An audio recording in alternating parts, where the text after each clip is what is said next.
The Innocence Project. My name is Bryan Hamilton. Have you ever wondered if everybody is incarcerated is guilty? Well, I'm here to tell you the answer is no. I'm going to tell you about the Innocence Project, how it started, how it's going, and a specific case where the Innocence Project helped get an innocent person out of prison.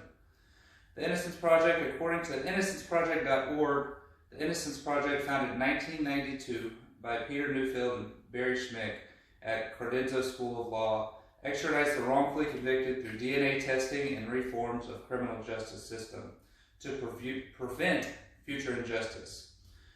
The Innocence Project mission is to set free the staggering number of innocent people who remain incarcerated to bring reform to the system responsible for their unjust imprisonment.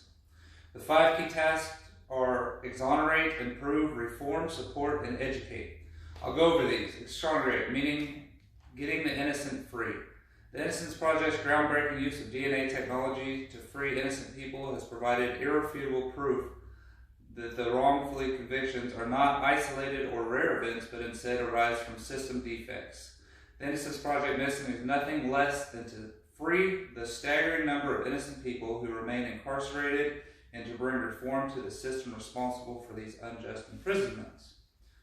Second is the improved law. Through the courts established in 2012, the department's 3 full-time staff attorneys use multiple strategies to make judges, attorneys, and policymakers aware of the inaccuracy and unvalidated forensic science disciplines and the potentially unreliable nature of eyewitness identification evidence, and to establish legal presence in their areas. The Innocence Project works with attorneys, judges, and individual clients to better the knowledge of everybody involved, trying to keep the innocent people out of prison. Through its reform, the Innocence Project's policy department works with Congress, state legislature, and local leaders to pass laws and policies that prevent wrongfully convicted, to make it easier for the innocent to receive justice. 4 is to support the and the Innocence Project aims to meet the varied and identified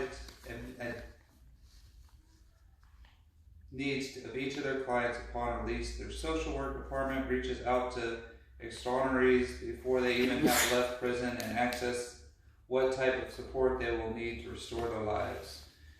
Needs can fall on a broad spectrum, from locating birth certificates to social security cards, finding family members, securing housing, or arranging for critical medical or psychological needs.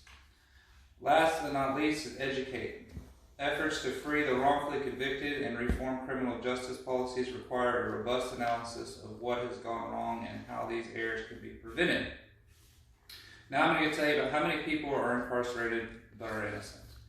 Just with a Google search searching how many people are incarcerated that are innocent, it has been estimated that 2 and 5% of all prisoners are innocent, with that number of Americans being approximately 2.4 million. By that estimate, as many as 120,000 people that are incarcerated as a result of a wrongful conviction. And according to nationalgeographic.com, there's been 340 extraditions between 1989 and 2003. What this information is telling us that is currently 2.5 people out of every 100 people incarcerated did not do the crime they are doing the time for. And also the guilty person is still on the streets. You can't imagine sitting in prison, or even worse, death row, not knowing that you did not do the crime that you were doing at the time. Next, I will tell you about one of these cases that someone did the time but did not do the crime. Kenneth Adams and 4 other men were convicted of murder. These men were convicted based on a woman who was told what to do by law enforcement. In 1994, she told the truth, and also said she was drugged by law enforcement. After she did that, and with the new DNA testing backed by the Innocence Project, the men were set free after 18 years behind bars. There was also a civil case that led to a $36 million payout, which $8 million of it went to Adams. While this is a great amount of money, would you really spend 18 years of your life in prison behind bars for millions of dollars?